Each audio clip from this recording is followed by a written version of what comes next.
We've got a swoon-worthy love story for you today. Let's jump in and tell us, what city are you watching from? The bass thumped against her chest with every beat. Neon lights flashed red and blue. Laughter scattered through the air, mingling with the sharp clink of glasses. The downtown bar was packed like a matchbox, yet Madison sat alone in a corner of the counter, staring at her second cocktail. She traced the lime wedge on the rim of her glass, her reflection caught in the amber liquid. The navy blue dress she had once picked for her engagement party now only left a bitter taste in her throat. 3 weeks ago, Nathan had said, "I'm not sure anymore." A polite verdict, as light as a breath, but heavy as a hammer. 5 years together, 18 months of wedding planning, everything collapsed on an ordinary night like 100 others. She asked the bartender for more ice. Tonight, the city felt louder than usual, or maybe her heart was simply too quiet, making every outside sound ring painfully sharp. Madison didn't want to cry here. She had already cried enough. She wanted silence, wanted the pain to sink to the bottom of her glass. "You're too beautiful to be sitting alone." A husky male voice brushed her ear. The sharp stench of alcohol made her frown. A middle-aged man, tie crooked, eyes glassy with drink, leaned his elbow on the counter, blocking her way. "No, thank you." Madison tried to stay calm. "I want some peace." "Don't be so cold. Let me buy you a drink." He leaned closer, laughter crooked. "Maybe tonight is fate." Her heartbeat quickened. She was about to raise her hand to call the bartender when another hand rested lightly on her shoulder, steady, not forceful. A deep, clear voice sounded close to her ear. "Babe, there you are. Sorry to keep you waiting." Madison turned. A young man in a rolled-up white shirt, his dark hair tousled as if just pulled from under a hard hat. A faint smudge of pencil gray lingered across the back of his hand. His gaze didn't wander, didn't pry, only held steady. He tilted his head, whispering just for her, "Pretend we came together. Don't look back." In that instant, Madison faced two choices: trust a stranger or keep trembling before a drunk. She gave the slightest nod. The man turned, voice firm. "She's with me. Please step aside." The drunk scowled, muttered something incoherent. The bartender cast him a warning look. He stepped back once, twice, then finally staggered away, dragging with him the smell of liquor and smoke. "All good now," the young man said, his warm hand lingering on her shoulder for a beat before letting go. "Want some air?" He didn't grab her hand, didn't pull. He simply walked beside her close enough for comfort, far enough not to intrude. They wove through the crowd, past walls layered with old posters, and pushed the heavy door open to the street. Night wind rushed in, cool as a splash of water. Madison drew a deep breath, her chest easing. Across the street, a noodle shop sign swung, its golden glow scattering halos across the damp pavement. "Thank you." Her voice came out hoarse as if after a long run. No need for thanks." He gave a faint smile, brushing the pencil mark from his finger, like a man used to holding tools. "I just thought you needed a good excuse to step out of there." "You're—" Madison hesitated. "Jacob." He offered his hand. "Madison." She placed her hand in his. His palm was wide, warm, roughened with small calluses at the base of his thumb, the marks of someone who worked with wood, with drawings, or simply someone who knew how to hold on to life. They strolled along the sidewalk. Music from another bar burst open into the night. The breeze carried a faint trace of milk flowers, a reminder that the seasons were shifting. "Do you come here often?" Jacob asked as they stopped on a small bridge spanning a canal. The water beneath shimmered with reflected lights. "No, just tonight." Madison leaned lightly on the railing. "I'm trying to forget some things." Jacob didn't ask what things. He stood half a step away, shoulder level with hers, silent like a comforting wall to lean on. "I just called off my engagement," Madison finally said, as if dropping a pebble into the water. 5 years, ended with one short sentence. I felt like my whole building collapsed overnight. Jacob didn't reply with cliches like "you'll be fine." Instead, he reached into his pocket, pulled out a neatly folded checkered handkerchief, and held it out. "Here." Madison accepted it. A faint scent of soap lingered on the fabric. "Thank you." I built the wrong building once, too. Jacob stared straight at the water. Held so tightly to the plan, I forgot about the person living inside. What do you do? The question slipped out before Madison could stop her curiosity. Architecture. He gave a half smile, a touch of self-mockery. But maybe I should learn how to design for the heart. Madison let out a rare, tear-free laugh. Her laughter blended with the lap of water. It had been so long since she'd heard that sound from herself. Midnight. The wind rose, rustling through the trees. They walked back to the bright street. Madison pulled out her phone to call a ride. Her reflection stared back from the screen, tired but no longer drenched in despair. "Thank you, Jacob," she said when the car pulled up, gripping the handkerchief. "I hope you find something better," he replied. "Not a promise, not advice, just a simple wish." Madison thought to hand the handkerchief back, but Jacob shook his head. "Keep it. You need it more tonight." She slipped into the back seat, the door closing softly. Through the window, she saw Jacob raise a hand in farewell. Then he turned and melted into the sparse crowd, like a single note folding into the larger music of the city. The car rolled forward. Madison pressed the handkerchief into her palm. The fabric was soft and cool. A strange feeling spread slowly. Not happiness, not quite peace, but a place to stand. For the first time in weeks, she thought, maybe it's time to leave this behind. The next morning, Madison woke to sunlight cutting through the blinds, painting a gold streak on the wall. Her head felt heavy, her eyes swollen from lack of sleep, yet something had shifted.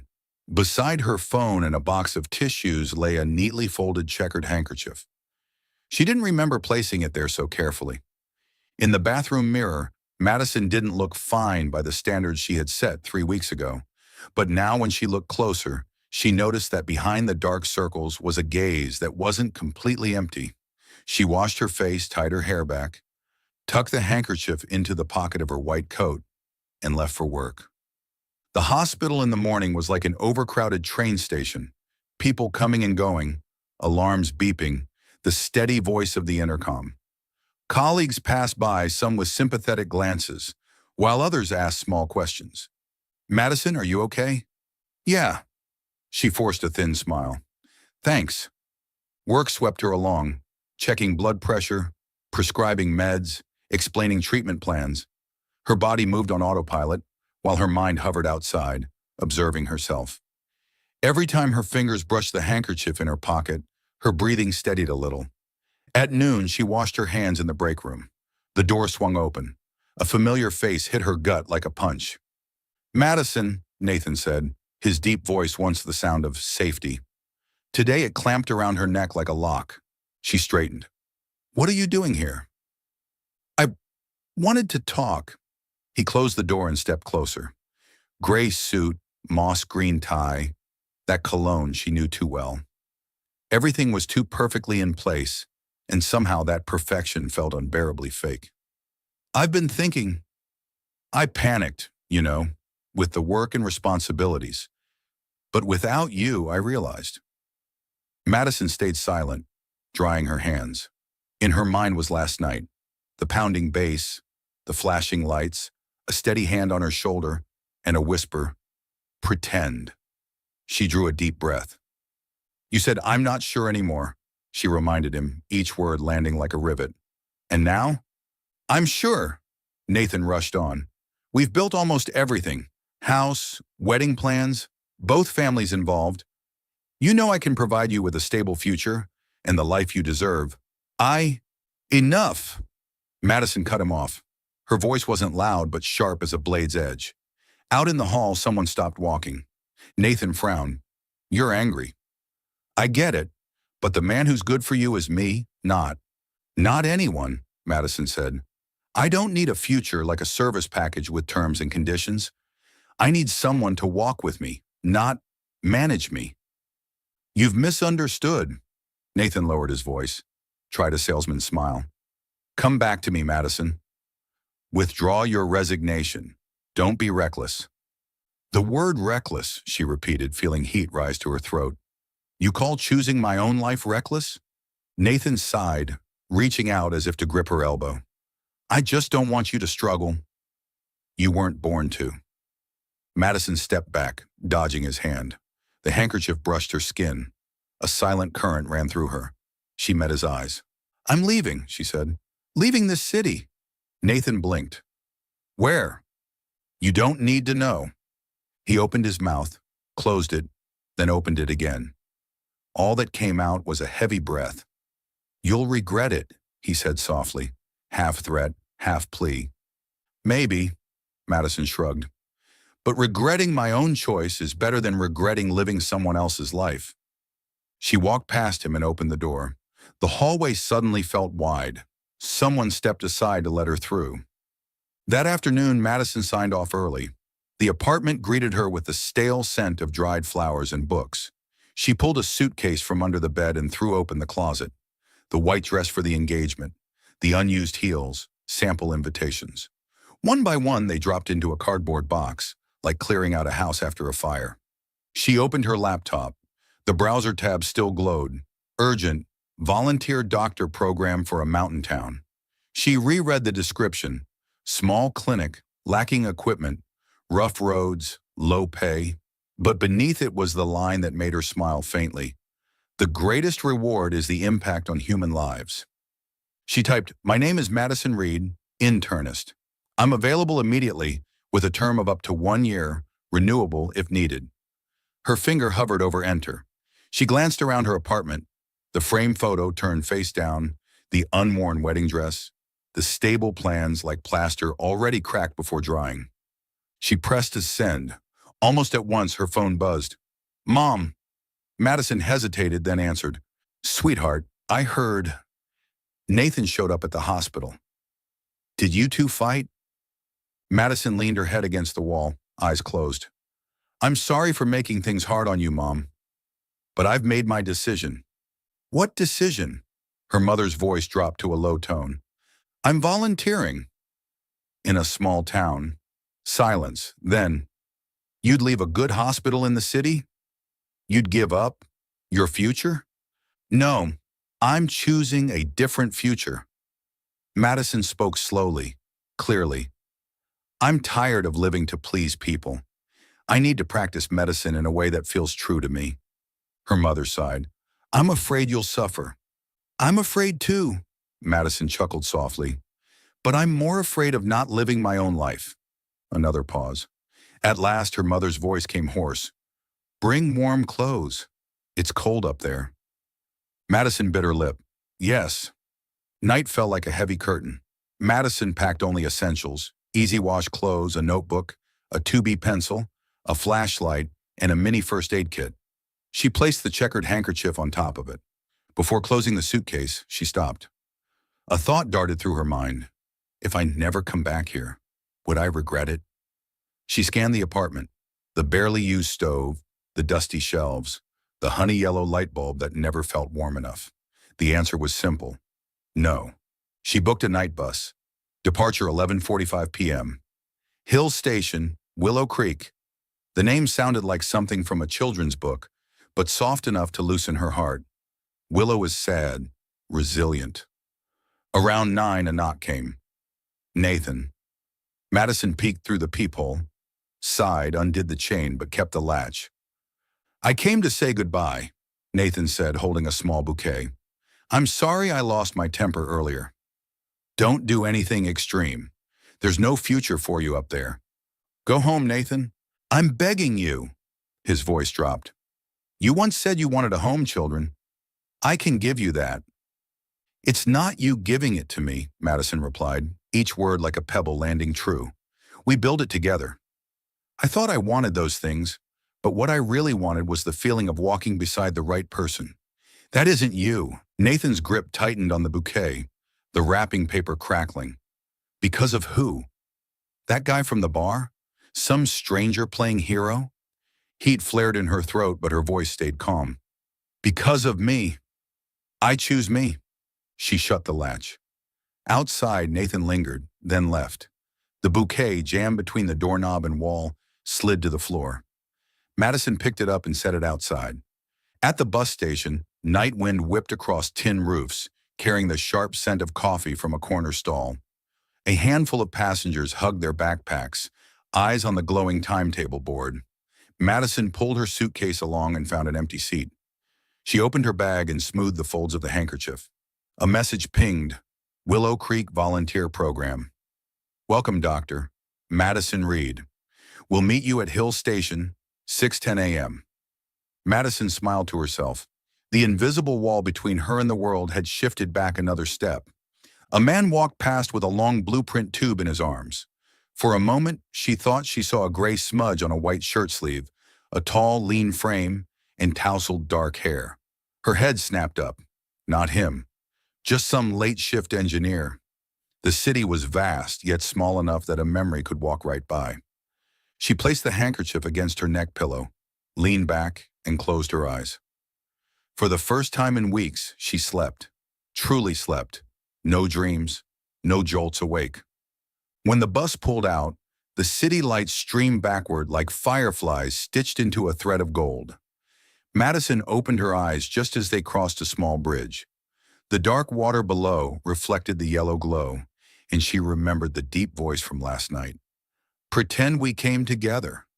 She smiled. This time, no pretending. She was walking by herself. Somewhere ahead, a small town waited. And further ahead, who knew, maybe a man with pencil-smudged hands, standing over blueprints, would look up at the sound of a bus breaking in the dawn fog.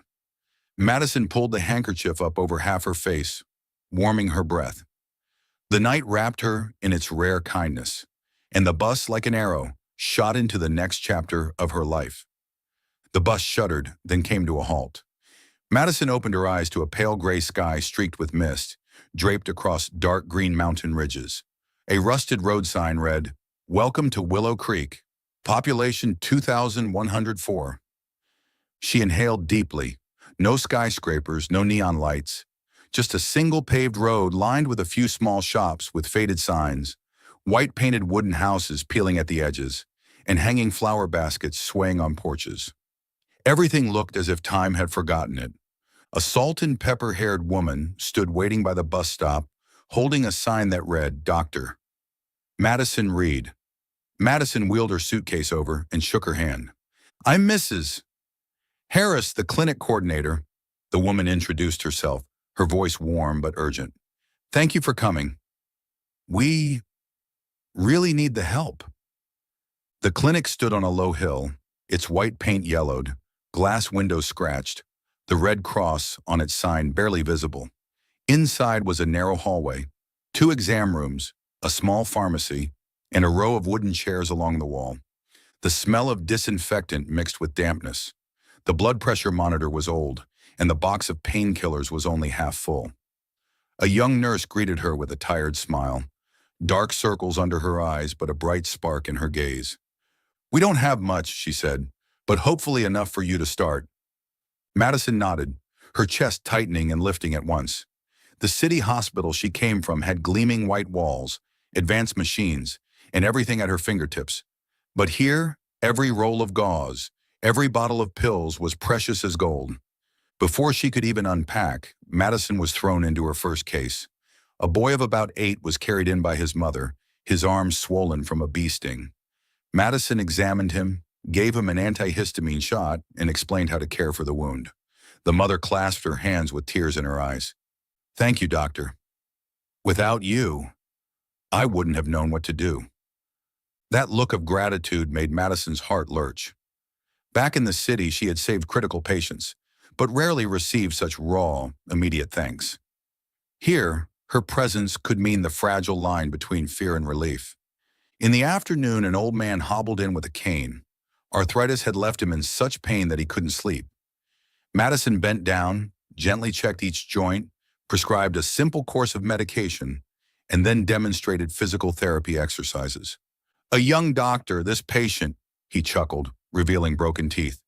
We're lucky to have you. Madison stayed with him a few more minutes, listening as he spoke of long winters, the war that had passed, the children and grandchildren who had all gone off to the city for work. Illness was not only in the body, it also lived in loneliness. When he left, she realized she had just done something she rarely had time for at the big hospital. Listen. The day slipped by quickly. That evening, Madison sat in the small room set aside for her at the back of the clinic. A single bed, an old wooden desk, a window facing a cornfield.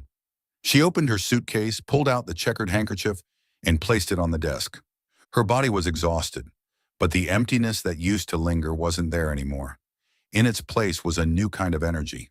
She opened her notebook and wrote, "First day in Willow Creek. The clinic is old, the patients are many, the medicine is scarce, but their eyes make me feel I'm in the right place." She paused, gazing out the window. In the distance, the sky turned violet as flocks of birds crossed the ridges in slanted lines. She wondered where Jacob was now, back in the city, or searching for something to begin again, just like her. Madison smiled and put down her pen. She had never been so certain of anything. Here her life could start over, not with glamour, but with meaning. On Saturday afternoon, the meeting hall at Willow Creek's town hall glowed with light. Wooden benches were packed with townsfolk, farmers, shopkeepers, village school teachers. The air was both eager and tense. On the whiteboard at the front of the room, a hastily written line read, "Green Housing Project, Presentation and Discussion." Madison sat in the second row, her white coat still carrying the faint smell of antiseptic. Mrs. Harris sat beside her, whispering, "This project is important. If it succeeds, we'll have more housing, clean water lines, even a community center." Madison nodded, eyes fixed on the presentation platform. Since arriving in Willow Creek, she had witnessed the town's hardships: leaky roofs, dirty water, and children playing in clouds of dust on unpaved roads. A project like this was truly a dream come true. The door opened. A group of engineers walked in, carrying blueprint tubes and laptops. The one leading, taller than the rest, broad-shouldered, dark hair slightly tousled. Madison's heart skipped. Jacob. He wore a light gray shirt, sleeves rolled up, a blueprint tube in his hand. The faint pencil smudge across his knuckles still marked him like an invisible signature. For a fleeting second, Madison thought she must be dreaming, but when he lifted his head and their eyes locked, reality struck like a bell. Jacob froze for half a second. Clearly, he recognized her too. His eyes widened in surprise, then quickly shifted into a sheepish smile. He greeted the crowd, but his gaze kept drifting toward the second row. "Hello, I'm Jacob Carter, the lead architect for this project." His voice was steady, assured, but Madison felt a tightness in her chest with every word. She remembered that voice, remembered the city night, remembered the handkerchief. Jacob spread the blueprints on the table. He explained the model of sustainable homes: sloped roofs to collect rainwater, naturally insulated walls, and solar energy. The townspeople listened attentively, nodding, murmuring among themselves. Madison tried to focus, but every time Jacob pointed at a drawing, sleeves rolled high, the sun-darkened skin at his wrist showing, her heart quivered. After the meeting, people spilled onto the porch, talking excitedly. Madison stood in a corner, folding her notes. A figure approached. "Madison." She turned. Jacob stood there smiling awkwardly. "I can't believe it." "You're the lead architect?" Madison asked, her voice trembling slightly. "And you, the town's doctor." He let out a laugh, shaking his head. "What a small world." They looked at each other for a few seconds, then both chuckled nervously. Neither mentioned that night at the bar, but it hovered between them in the silence, in the glance that lingered too long, in the uneven rhythm of their breathing. "How long have you been in Willow Creek?" Madison asked. "About a month. I felt I needed a new start. Then I accepted the invitation to take on this project." Jacob paused, his gaze meeting hers. "And you? What brought you here?" Madison clutched her folder, feeling the handkerchief brush against her fingers. She didn't tell the whole story. She simply said, "I wanted to start over too." That answer made both of them smile. No details needed, they understood. Dusk began to fall. The townspeople slowly left the hall. Mrs. Harris called Madison to walk back together, but Jacob spoke first. "I'll take you. The clinic's on my way." Madison hesitated a moment, then nodded. They walked side by side down the narrow main street, warm yellow lamplight spilling across old wooden steps. On the quiet road, their footsteps fell in sync, and Madison thought after all the upheavals, After all the choices, perhaps, fate truly had meant for them to meet again. Mornings in Willow Creek always smelled of roasted coffee. Everyone in town rose early, and the construction site for the green housing project was already bustling before the sun had climbed high. Madison, in her white coat with a small first aid kit in hand, stepped into the wooden work camp. Almost immediately, a loud cry rang out, "Doctor!" The hammer turned on me. A young worker waved his left hand, his index finger wrapped in a makeshift cloth bandage. Madison chuckled, walking over. "You're in construction and let a hammer fight back? How are you going to save face now?" The whole group burst out laughing. She carefully unwrapped the cloth, cleaned the wound, and applied a proper bandage. "You'll be fine. It's just a scratch. But next time, pay attention, or I'll have to set up a clinic right in the middle of the site." Amid the laughter, Madison felt herself lighten too. The city had always terrified her when she stepped into the ER, with critical patients and families crying out. But here, a small cut and a few jokes were enough to bring smiles all around. In the distance, Jacob bent over the blueprints, sleeves rolled high, a strip of sunlight running down the shoulder of his gray shirt. He looked up, meeting her gaze. Madison grinned, raising the roll of gauze like a trophy.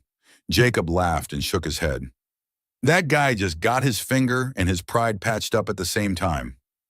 That afternoon, Jacob asked Madison to join him in surveying a plot of land near the forest edge, where the first homes were planned. The dirt path was uneven, with stones and weeds rising past her knees. Madison struggled to keep her pants from getting splattered with mud.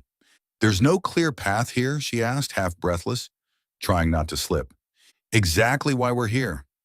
Jacob offered his hand, helping her across a slick patch of ground. "Careful. I'd hate for the town's only doctor to become a patient." Madison laughed, taking his hand for a moment. "You make it sound like this is my fault. Well, if you fall, I'd be the one carrying you back." "That's a heavy responsibility," he winked, joking. Madison laughed aloud, feeling a rare ease. It had been a long time since she'd laughed that freely. When they reached a small rise overlooking the site, Jacob pointed. "That's where the community hall will go. Over there will be the shared garden. I want every house to have natural light and space for plants.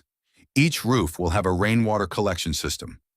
Madison followed his gesture, genuinely impressed. "Sounds like a dream. Can you really pull it off?" Jacob turned toward her, eyes alight. "I believe I can. Not just because of the blueprints, but because I feel this place is worth the effort. And also, because there's someone here who makes me want to try harder." Madison's heart skipped. She quickly turned toward the forest, hiding the smile tugging at her lips. That night, after everyone else had gone, Jacob brought a food container to the clinic. "Guess what the camp kitchen managed to whip up?" He opened the lid, rice, stew, and a few slices of apple. "This is a 5-star feast in Willow Creek," Madison teased, picking up a spoon. They ate on the clinic steps. The sky had darkened, the air filled with the scent of freshly cut wood and the chirping of crickets. "You know," Madison said between bites of apple, "back in the city, I usually ate cold canned food in the break room, in the middle of a 12-hour shift. Here it actually tastes good." Jacob nodded, watching her closely. "You're not the same woman I saw at the bar. That night, you looked like a building on the verge of collapse. But now," he smiled, half teasing, half sincere, "you look like a house freshly painted, still smelling of paint, but bright and full of energy." Madison burst out laughing, nearly choking. "Is that an architect's way of giving compliments?" "Sorry, I'm not great with flowery words, but I can see that you laugh a lot more now." The simple truth made her pause. She realized she really had laughed more in these few days in town than in her last several months in the city. She set down her spoon, meeting his eyes. "And you? Do you feel different?"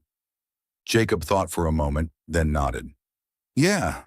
In the city, it was all projects, contracts, deadlines. Now, I'm remembering why I chose this profession in the first place. To build places where people could live happily. Maybe I'm finding myself again."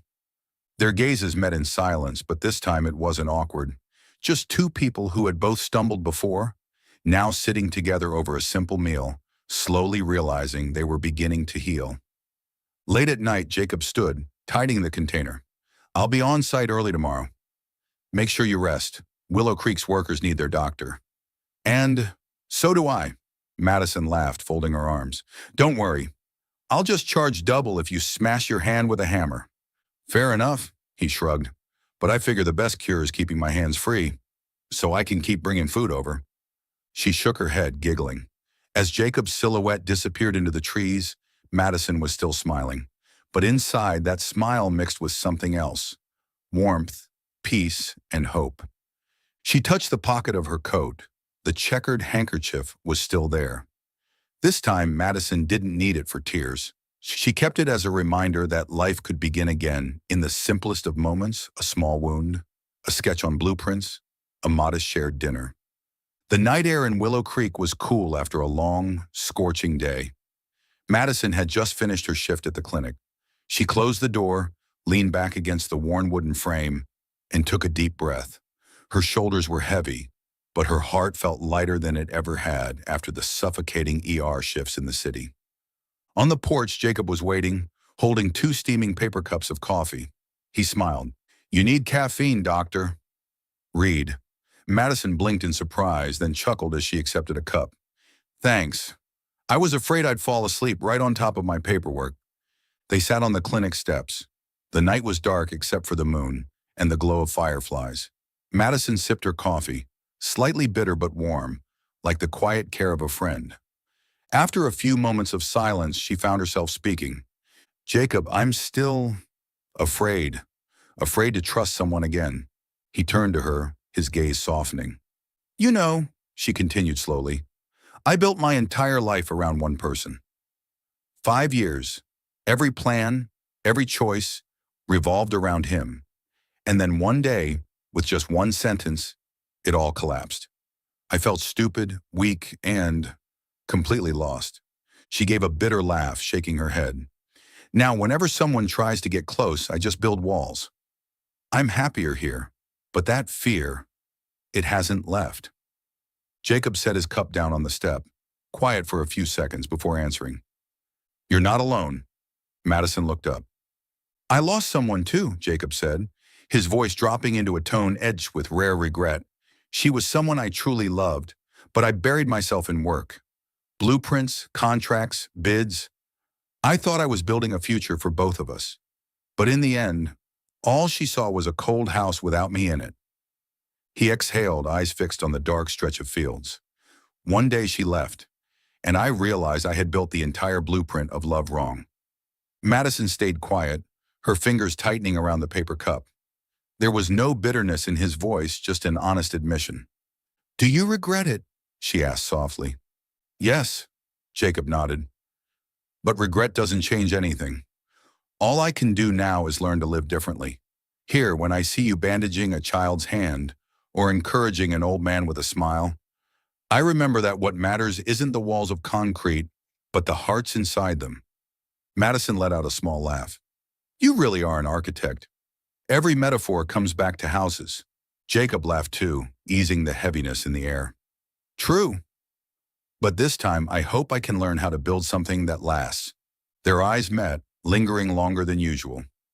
In that silence, Madison felt the wall she had built around her heart crack just slightly. She drew a deep breath. I can't promise anything, but maybe I want to try trusting again, even just a little. Jacob nodded patiently, unhurried, not pushing. Then I'll try too. We'll start small. Madison smiled, and for the first time, it wasn't just a mask. When she looked into his eyes, she saw the fragile beginnings of trust, uncertain, quiet, but real enough that she wanted to hold on to it. The moon hung high. The coffee had gone cold, but inside them, something had just begun to gently warm. Willow Creek had a charming tradition. Whenever the weather was good, the townsfolk would gather for a small festival on the meadow by the creek. A non-ticketed event with no big stage, just a bonfire, a few speakers, some amateur musicians, and endless homemade food. That afternoon, strings of colorful flags fluttered between willow trees, the smell of roasted corn mingling with cinnamon from apple pies, all of it making Madison feel as if she had belonged here for a very long time. The doctor's here. Children ran past, waving at her. Madison smiled, waving back, her other arm cradling a box of oatmeal cookies she had hurriedly baked after work. Mrs. Harris took the box, set it down on the overflowing potluck table, and beckoned Madison toward the fire. Jacob arrived not long after, carrying a small wooden box. He wore a plaid shirt with rolled-up sleeves, looking every bit like a local under the fading evening light. Spotting Madison, he raised his brows in greeting, his smile easy. "Careful," he said, glancing at the bonfire. "You're not on call tonight." "Don't worry," Madison replied. "Tonight I'm only treating moods." Music rose a lively bluegrass tune, banjo chasing violin in quick steps. An elderly couple pulled each other to the center of the grass, moving in rhythm with one another. More couples joined in, laughter bubbling up as if from the ground itself. A little girl pressed a mason jar of lemonade into Madison's hands. "I made it myself," she chirped. Madison took a sip, perfectly sweet and tart, icy on her tongue. "Will you dance?" Jacob asked, tilting his head. "At least give it a try." Madison looked down at her sneakers, laughing. "I'm only trained to dodge hammers at the construction site." "Then we'll start with the basics," Jacob said, nodding. "Stand closer to the fire and stay warm." They stood at the edge of the circle of dancers, closing the distance between music and the crackle of burning logs. Sparks leapt upward, dissolving into the night like falling stars. Madison suddenly felt an unusual stillness, not emptiness, but peace. "Oh," Jacob remembered, setting the wooden box on a low table. "I brought something." "Another thing smuggled from the construction site?" Madison teased. "Scrap wood," he admitted, opening the lid. "But the best pieces." Inside lay a slender walnut bracelet, its surface smooth and oiled, a faint scent of linseed clinging to it. At the center, a smaller bead of wood was carved with the slightest curve like a smile. Madison froze. "It's beautiful." "I made it while waiting for the concrete to set," Jacob said, a little sheepishly. "Consider it recycled good mood." He picked it up, hesitated. "May I?" He raised his hand. "If you'll let me." Madison offered her wrist. Jacob's hand was warm, careful against her skin, like setting a cornerstone. The bracelet slid into place, fitting perfectly. "Snug," she said with a laugh. "Did you just eyeball the size, or is this some architect's secret?" "The secret is to look closely," Jacob said lightly, though his eyes gleamed. "When you look enough, you know what belongs." Madison didn't answer right away. She turned the bracelet, the little bead catching the firelight, almost pulsing with its own rhythm. Suddenly, she thought of the handkerchief tucked in her lab coat pocket. Small things but warm things. The music slowed. The MC called out, "This one's for those who've never tried and those who want to try again." Children whistled and clapped. From across the field, Mrs. Harris waved, "Go on, doctor! Dance!" Madison laughed in surrender. She turned to Jacob. "What if I step on your foot?" "Then I'll rebuild the floor," Jacob replied dryly, extending his hand. Madison placed her hand in his. They stepped into the firelight. The rhythm was gentle, Jacob's hand resting lightly against her back just enough to guide, never to push. At first, Madison stumbled, left foot tangling with right, but Jacob whispered a count, 1, 2, 3, and she found her pace. Soon they were moving not perfectly, but together. "Funny thing," Madison said as they passed a couple spinning nearby. "In the city, I never once danced in public." "In the city," Jacob answered, "people are usually too busy, standing still." The line made her laugh, a laugh that came from deep in her chest. She looked up and found his eyes close, too close to dodge, close enough to see a faint streak of ash on his cheek from tending the fire for the musicians. "Let me wipe that," Madison murmured. She touched the smudge with her fingertip, brushing it away. Jacob didn't move, as if afraid to break the moment. When her hand dropped, they both laughed, startled by how intimate such a small gesture could feel. The music ended on a soft chord. Applause rippled across the meadow. Someone passed around marshmallows and chocolate bars. The children squealed as they roasted marshmallows, gooey strands sticking to their noses. Madison and Jacob sat on the grass, sharing a messy s'more, the melted sugar clinging to her cheek. "This is my first s'more," Madison admitted, tugging the sticky bit from her lip. This town has a few spiritual specialties, Jacob said, handing her a napkin. S'mores, dancing in the grass, and nights where you don't have to think too much. Sounds like a prescription I'd actually enjoy, Madison grinned. Doctor prescribes, architect dispenses, he quipped. The night breeze softened. The bonfire glowed steadily, like a giant heart. Voices around them lowered.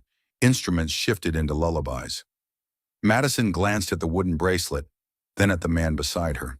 There was something she'd wanted to say for a while, but speaking it felt too fragile. Instead, she chose the easier path, a light question. Why walnut? Jacob tilted his head.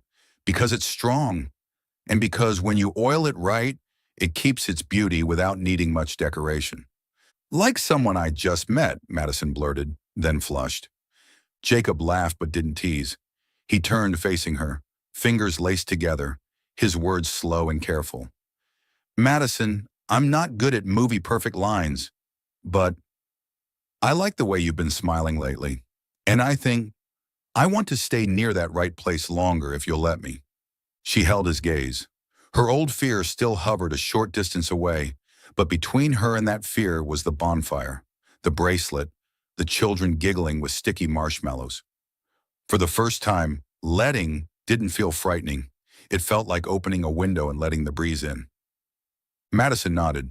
A little at a time. Yeah, Jacob smiled. A little at a time. The music shifted, slower now, each note stripping away the excess. Jacob leaned in, pausing just enough to ask with his eyes, May I? Madison didn't answer, only tilted her head the slightest bit. The kiss came like a whisper, not rushed, not breaking boundaries, just enough to remind them that their hearts were there, still beating and maybe even learning to beat in sync. When they pulled back, Madison laughed softly. You know what? I think I just cured something. What illness? Jacob asked, grinning. A deficiency of vitamin peace. And the maintenance dose? Maybe one dance every weekend, she pretended to calculate, and a wooden bracelet that stays on at work. Reasonable prescription, Jacob nodded solemnly. Architect agrees with the treatment plan. They fell quiet again, sharing a second s'more. From the edge of the meadow, Mrs. Harris looked on, smiling with the satisfaction of a successful matchmaker. Madison touched the small bead at the center of her bracelet, feeling her own heartbeat. Willow Creek's night settled over everything in a gentle glow, just enough to light the way home, just enough to soften the old scars. And in the warmth of the fire, under the distant music, a fragile but real kind of faith decided to stay. Still following the story? If this found you outside Soul Stories, welcome home. Comment below, what story do you want to hear next? Willow Creek had just basked in a bright morning sun. Madison had finished her shift at the clinic and was about to stop by the grocery store for some vegetables when a voice suddenly called out behind her. Madison! She froze. Her heart skipped a beat. That voice was too familiar, deep and steady, once the place she thought she could lean on forever. Madison turned. Nathan stood there, neat in a white shirt and slacks, oddly out of place against the simple backdrop of the mountain town. He was still the same Nathan. Handsome face, confident gaze, but beneath it lingered something that made Madison's skin crawl, a familiarity she had fought to leave behind. What are you doing here? Madison asked, her voice dipping low. I came to find you, Nathan replied, stepping closer. I know I was wrong. I never should have let go. Madison, we can start over. Her grip tightened on the strap of her tote, forcing herself to stay calm. What are you talking about? We're over. It was just a moment of panic, Nathan rushed on, eyes pleading. I have a home, a stable job, everything we once dreamed of. You know it's true. You can't stay in a place like this forever, a tiny town, a rundown clinic. You deserve so much more. The words home, career, and stability struck her heart like old nails. Yes, once upon a time, that had been her dream. A suburban house, a tidy schedule, children in private school.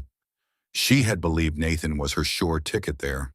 But as she looked around, Madison saw the familiar faces of Willow Creek, the old woman selling vegetables with a gentle smile, the children playing marbles under a porch, and in the distance, the small clinic where she had just bandaged a boy who fell off his bike. Her heart softened. "You think I'm not happy here?" Madison asked quietly.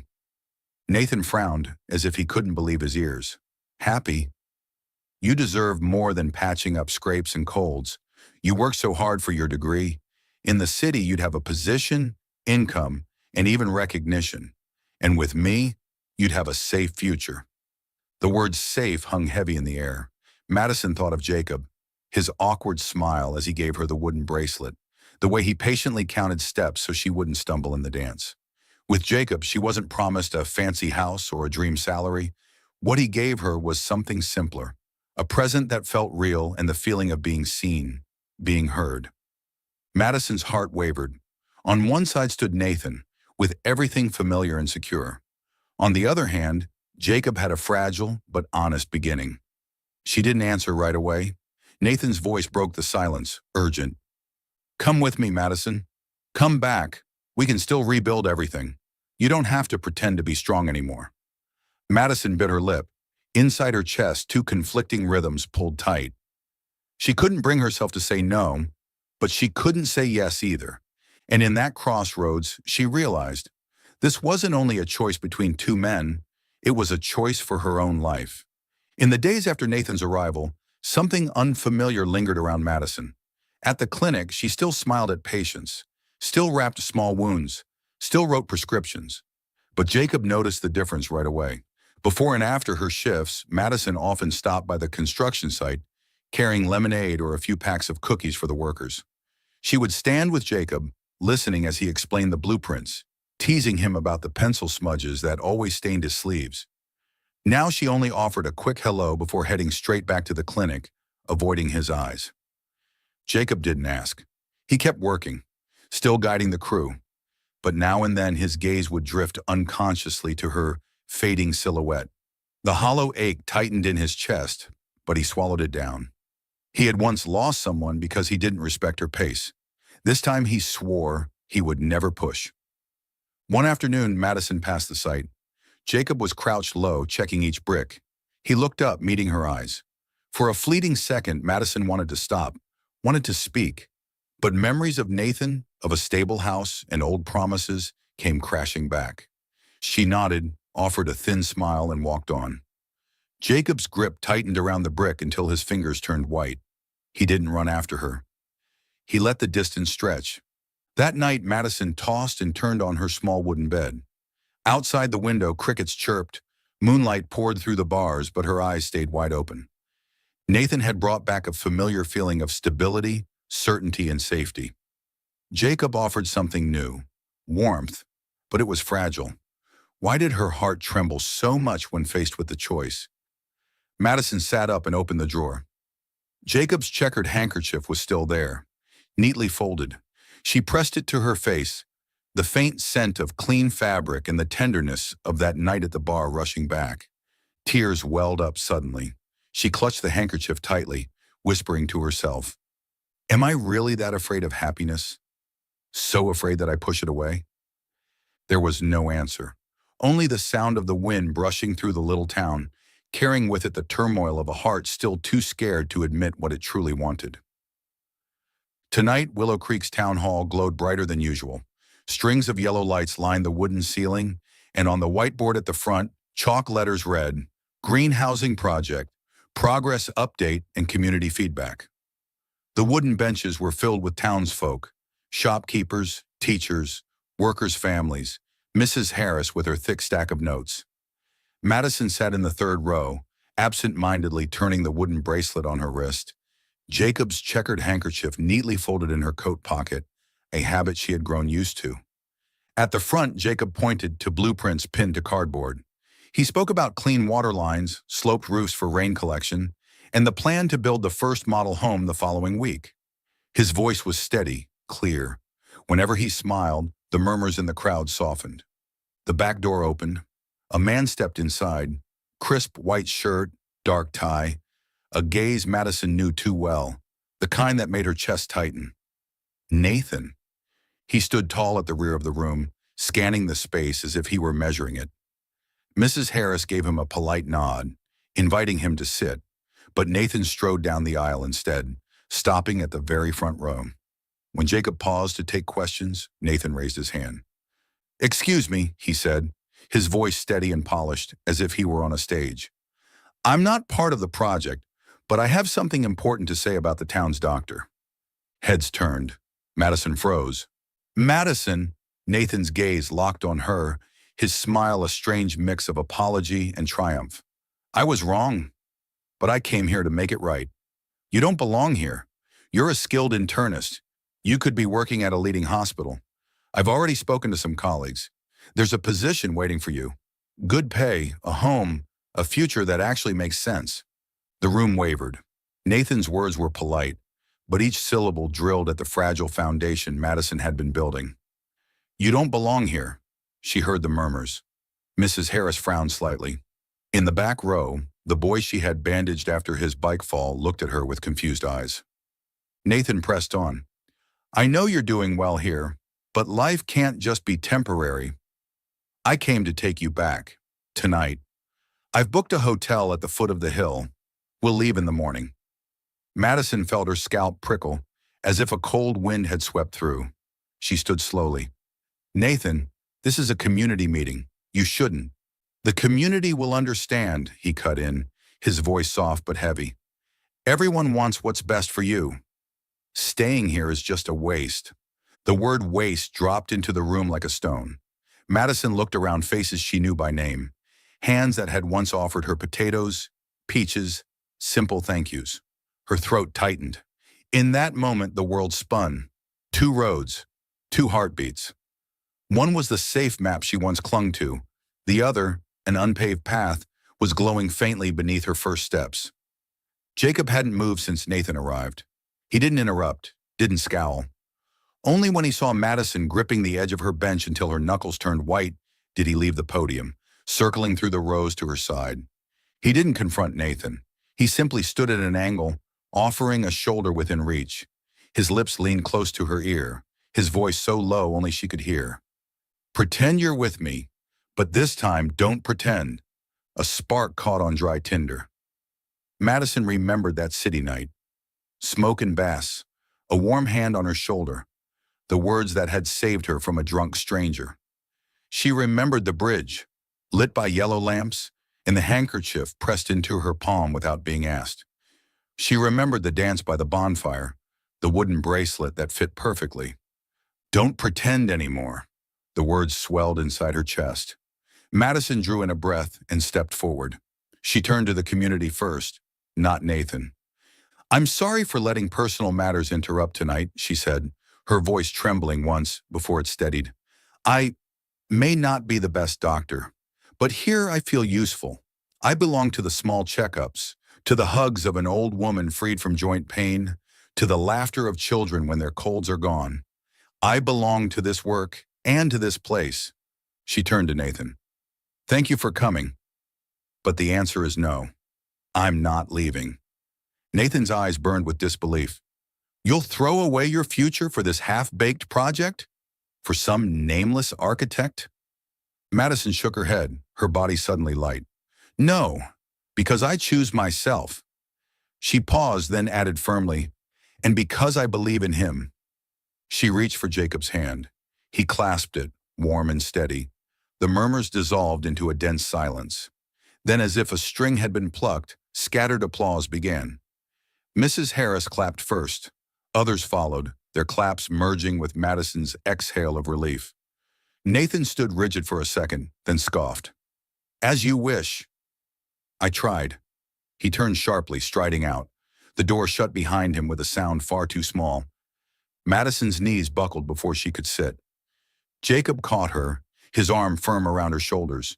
She buried her face against his chest, tears spilling fast, not tears of fear, but of release.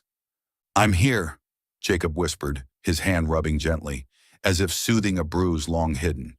"No more pretending." Madison nodded through her tears. The handkerchief in her pocket crumpled in her grip. The bracelet on her wrist knocked softly against his hand, a tiny click like a period, closing a long sentence. When she lifted her face, her eyes were red but bright. Jacob's own eyes glistened. They looked at each other for a single moment, just one before holding on tight, as if they had finally found the right blueprint, the right measure, the right foundation. Applause swelled again, louder this time. Someone called, "For Dr. Madison." Another voice added, "And Architect Jacob." Mrs. Harris laughed through tears, waving her stack of notes like a small flag. Madison laughed through her own tears. She turned to the townspeople with a nod, then back to Jacob, gripping his hand without letting go. Outside, the night wind rustled through the willows, carrying the scent of fresh lumber from the construction site, which mingled with the chalk dust on the whiteboard.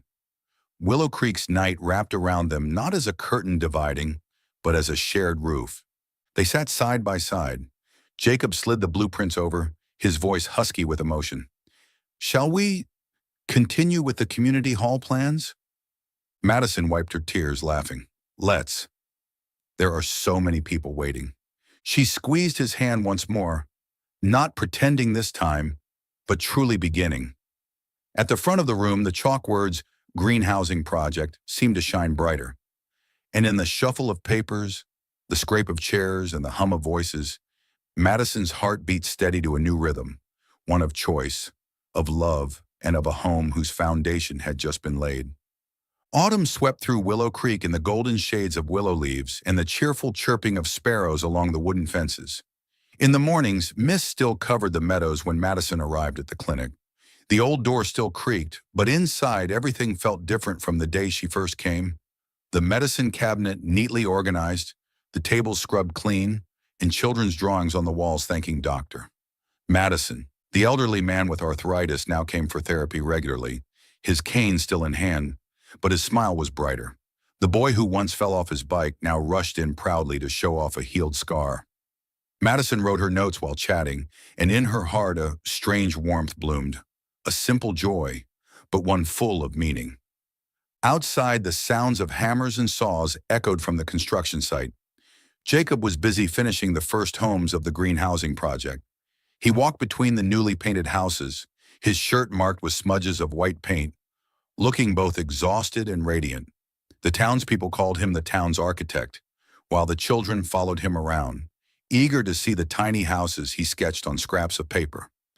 By late afternoon, when the sun cast its red glow over the hill, Madison and Jacob sat on the clinic steps.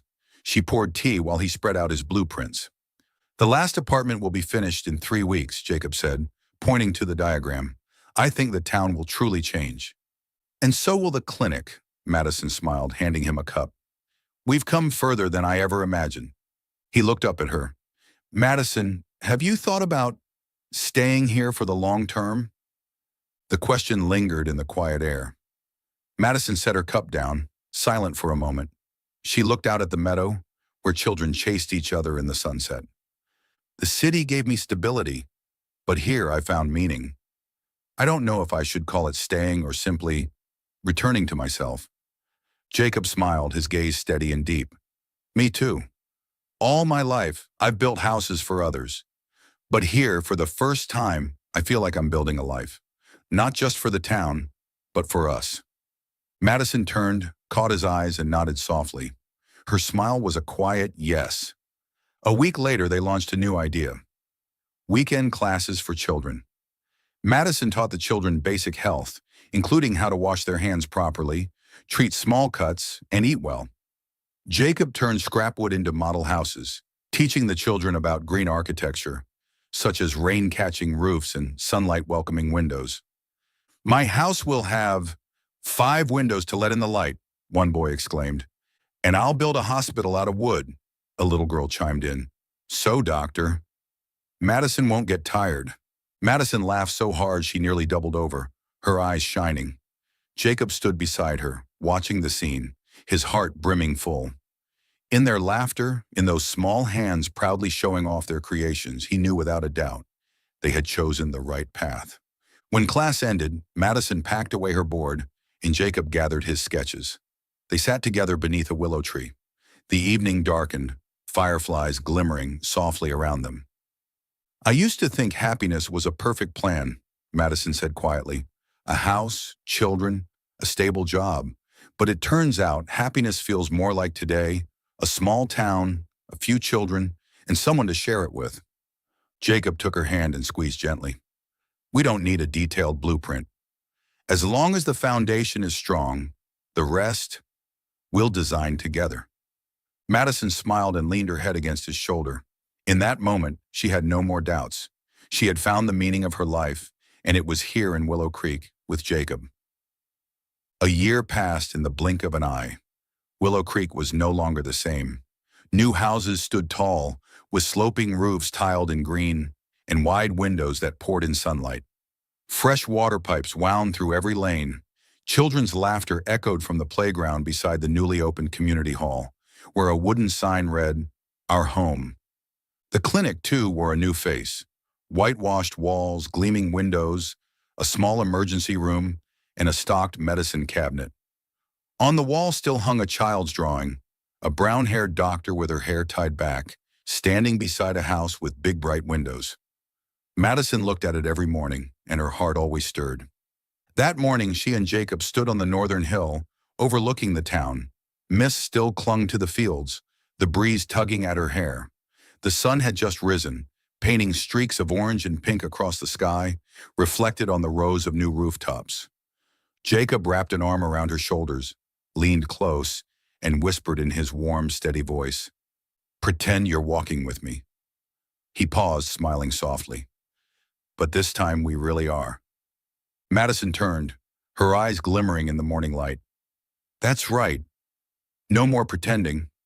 One evening at sunset, Jacob led Madison halfway up the hill behind the clinic. There stood a small wooden house, freshly finished, a wide porch, sunlit windows, and willows swaying in the yard. "Who's this for?" Madison teased, squinting. Jacob drew a deep breath, pulling a simple ring from his pocket, its metal catching the crimson glow of dusk. He knelt, eyes brighter than any sunrise. "For us." Madison read, "You've healed my heart in a way no blueprint ever could. Will you keep building this home with me and the rest of our lives?" Tears came before Madison could nod. She reached out, trembling but sure. "Yes, 1,000 times yes." Jacob slipped the ring onto her finger, then pulled her up and into his arms. The sunset enveloped them, bathing them in golden warmth. The wedding took place a few months later, held at the new community hall. No lavish gown, no expensive flowers. Madison wore a simple white dress, her hair adorned with willow blossoms. Jacob, in a gray suit, trembled as he held her hand in front of everyone. The people of Willow Creek gathered with simple, heartfelt gifts, apple pies, wildflowers, and hand-woven blankets. Music strummed from an old guitar as children ran in circles, tossing paper confetti. In the front row, Madison's mother sat quietly, eyes red. She had once worried, once feared, when her daughter left the city in the so-called stable future. But seeing Madison radiant in Jacob's arms, she knew her daughter had found where she truly belonged. Not in a rigid plan, but in real happiness. Jacob squeezed Madison's hand, leaning down to kiss her as the crowd erupted in applause. That night, they returned to the little wooden house on the hillside. Warm light glowed from the windows, the breeze whispering through the porch beams. Madison slipped off the wooden bracelet Jacob had once given her and placed it on the shelf beside the faded checkered handkerchief. She smiled. Everything had begun with a chance night, a whispered line, and two small objects that meant nothing to anyone else but everything to them. Now they had a real home, a real love, and a future simple yet complete. Madison rested her head on Jacob's shoulder, whispering, "We've come together." Jacob smiled, kissing the top of her hair. "And we always will." Moonlight spread across the hill, shining like a blessing for their new beginning, a true dawn in their life.